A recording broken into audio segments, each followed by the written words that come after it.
cours du dernier schéma, on a continué toute la dynamique qu'on avait mis en place dans le cadre de tout ce qui est gestion des zones humides et valorisation des zones humides chassées. Aujourd'hui, on a 136 propriétaires qui participent à cette démarche. Ça représente 1250 hectares à l'échelle du département qui est aujourd'hui géré par la Fédération des chasseurs de Seine-Maritime.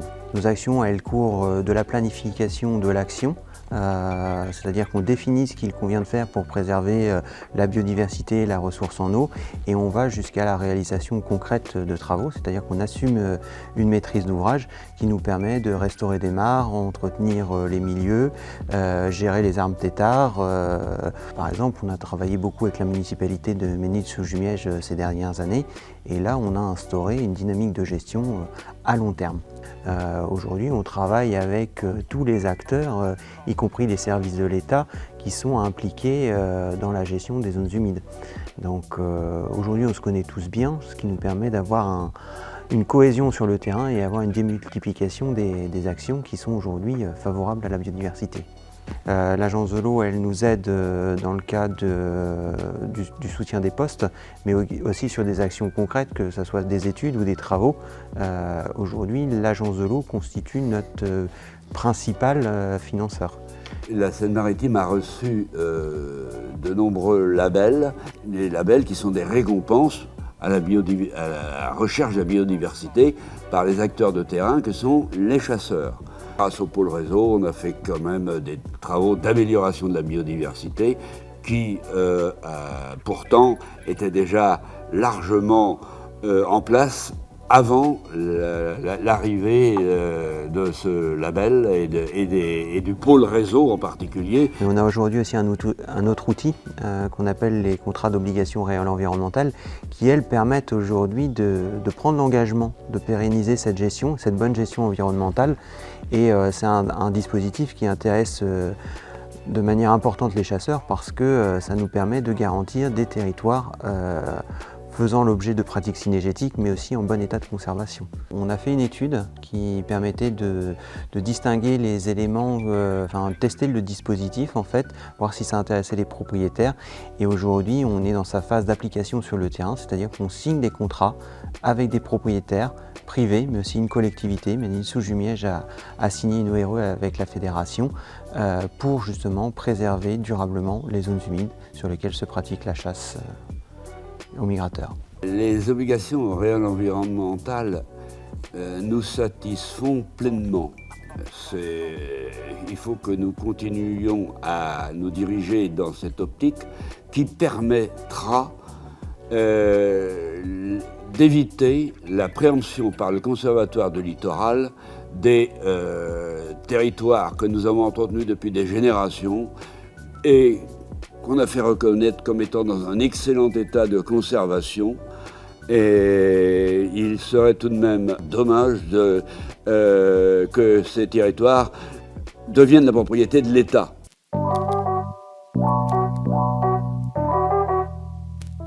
Alors, le programme de régularisation des mares, c'est en fait une mise en conformité administrative, c'est-à-dire qu'aujourd'hui, au titre de la loi sur l'eau, tous les plans d'eau doivent être déclarés. Peu importe leur superficie, ils doivent être déclarés au titre de la loi sur l'eau de telle manière à justifier de leur existence légale. Et donc quand on a commencé à travailler dans le cadre du pôle réseau, qu'on a commencé à faire des travaux, on s'est rendu compte que la totalité ou quasi-totalité des plans d'eau n'étaient aujourd'hui pas déclarés, ce qui nous contraignait, quand il fallait faire des travaux, il fallait faire les déclarations préalables. Donc aujourd'hui, on a souhaité régulariser, c'est-à-dire enregistrer une bonne fois pour toutes tous les plans d'eau. Une fois que la régularisation est effective, tous les travaux qu'on préconise et qu'on met en place sont d'emblée autorisés, donc ça nous permet d'accélérer le temps sur le terrain, quoi. Et je conseille à tous les propriétaires d'installations de faire leur déclaration. Nous avons pris la tâche de l'administration pour que ça se réalise au mieux.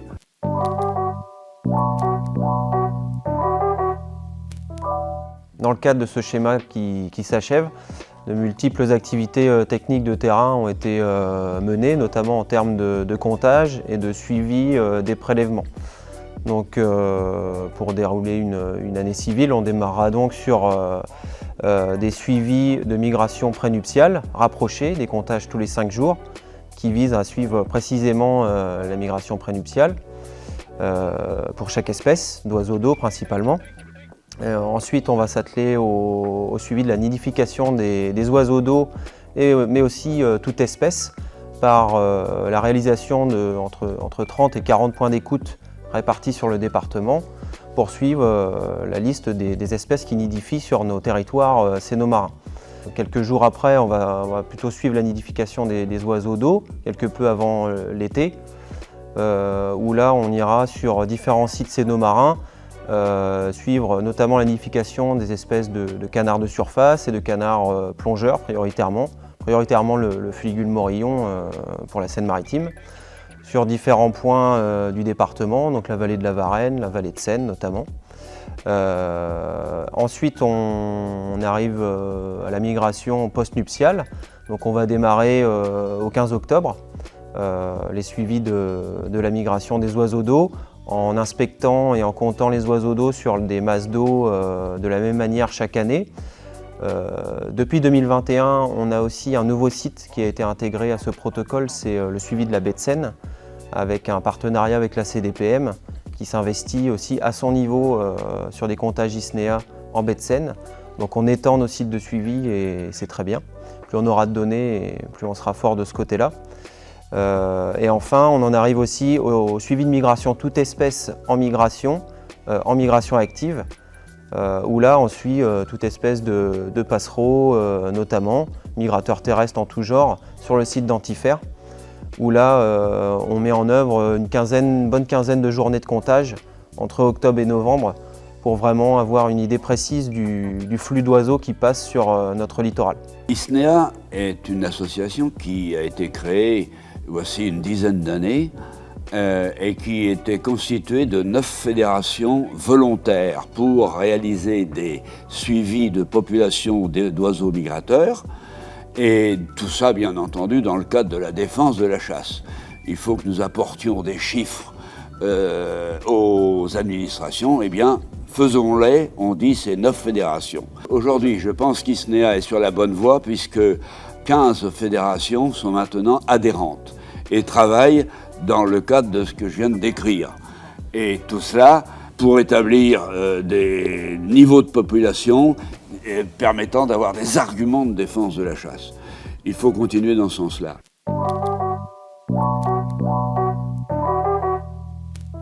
On peut dire merci à Willy Schran d'avoir mené des négociations avec le ministère de l'Agriculture.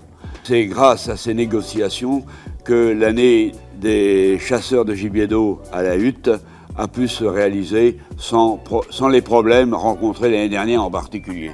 En 2021, il y a quand même un tournant qui a été pris au niveau national en négociation avec le ministère de l'Agriculture. Donc des choses très intéressantes ont été obtenues là pour le coup pour les propriétaires d'aplants, les chasseurs de gibier d'eau, qui ont pu, malgré le classement du territoire en risque modéré pour l'influenza aviaire ou même risque élevé, encore l'échelon supérieur, ont pu transporter et utiliser au maximum 30 aplants d'oiseaux d'eau. En contrepartie, on demande à nos chasseurs de nous faire la liste relativement précise de leurs aplants détenus tous les ans pour pouvoir avoir une certaine transparence sur les lieux de détention et sur le nombre d'oiseaux détenus.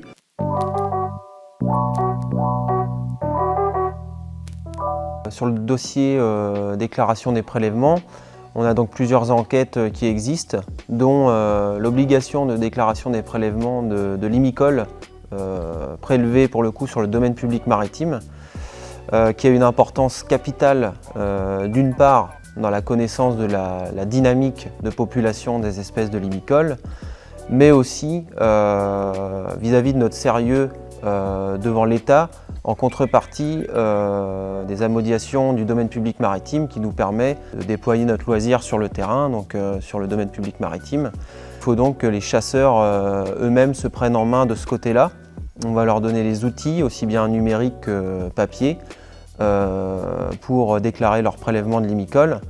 Et si on n'est pas sérieux de ce côté-là, on peut s'attendre à ce que ça se gâte sur le plan des locations du DPM à un moment donné, quoi. Donc c'est aussi très très important d'une part pour faire perdurer la chasse sur le domaine public maritime et aussi pour en connaître davantage sur les espèces sur le plan quantitatif, quoi.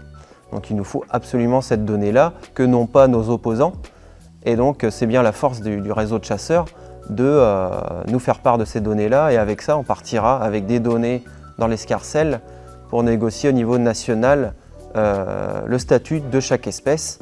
C'est plus qu'urgent et la Commission européenne travaille activement sur la création en ce moment de listes d'espèces menacées dans laquelle figurent nombreuses espèces chassables comme le vanneau huppé, l'huîtrier épi, le canard pilé, des espèces qui font partie intégrante de notre tableau de chasse tout au long de la saison. Et les chasseurs savent très bien que les densités sont plus qu'intéressantes.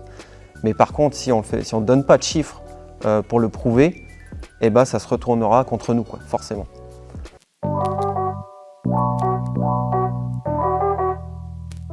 En baie de Seine, lors du précédent schéma, les relations avec les partenaires sont très importantes. La fédération a vraiment pris à la tâche de s'investir au maximum aux côtés de la CDPM pour défendre les territoires d'une part, la chasse au gabion et la chasse à la botte prioritairement sur ce territoire. Et donc tenter d'entretenir des relations privilégiées sur la gestion du territoire avec les partenaires que sont la Maison de l'Estuaire et l'État notamment via les services de la DREAL. Donc ça sera aussi une priorité dans le prochain schéma de continuer ces relations partenariales pour que la chasse fasse partie intégrante des négociations et continue d'exister sur cette zone à juste titre. L'entretien des mares de chasse produit par chaque concessionnaire de gabions et tous les chasseurs qui chassent sur ces installations profitent à la biodiversité au sein des mares. En témoigne l'installation depuis quelques années de l'implantation d'une certaine flore protégée qui peut des fois complexifier les démarches de travaux, justement par leur statut d'espèce protégée.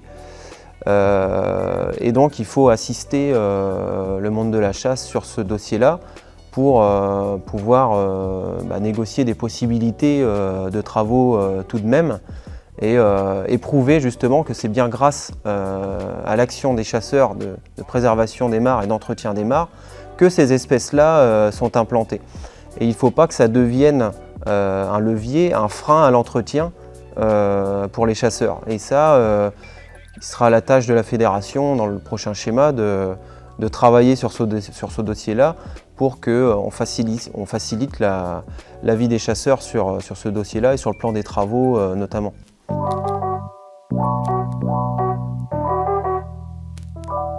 Le reposoir sur dune, c'est un dossier complexe et complexifié notamment en 2021 lorsque l'État et le gestionnaire nous ont fait part d'un certain projet d'extension de cette zone sur la zone chassée. Donc il est hors de question pour la fédération et la CDPM de concéder encore plus de territoire aux zones de non-chasse qui représentent déjà 50% du territoire de la réserve naturelle. On s'est entouré d'un bureau d'études spécialiste en géomorphologie littorale pour tenter de pérenniser cette zone de non-chasse qui peut toujours l'être et qui peut toujours fonctionner à l'aval de l'estuaire et fournir une zone de repos aux oiseaux migrateurs, notamment limicoles pendant les marées hautes.